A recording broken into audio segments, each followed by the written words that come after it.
Good morning guys. তো দেখো আজ হলো ষষ্ঠীর সকাল। তো দেখো ষষ্ঠীর সকালবেলা তোড়জোড় শুরু হয়ে গেছে। আমি এদিকে রুটি আর একটু বেগুন নেড়ে চেড়ে নিয়েছি, কারণ বাবা তো খেতে হবে, তো বাবার জন্য করে নিয়েছি। আমরাও রুটি খাবো, শুধু রুটি খাবো। তারপর দেখো এখানে আমি রুটিটা করে তারপর আমি ঢুকে গেছি ঠাকুর ঘরে।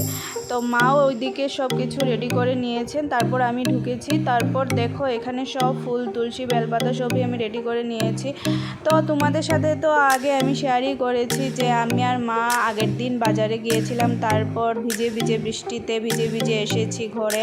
তারপর আমরা সব ডুববো আমরা রেডি করে নিয়েছি। তারপর পরের দিন আমরা এই দেখো পুজোর জন্য আয়োজন করে নিচ্ছি। মা ষষ্ঠীর আসনটাও বসিয়ে নিয়েছি। তারপর দেখো ভোগের থালাও রেডি করে নিচ্ছি।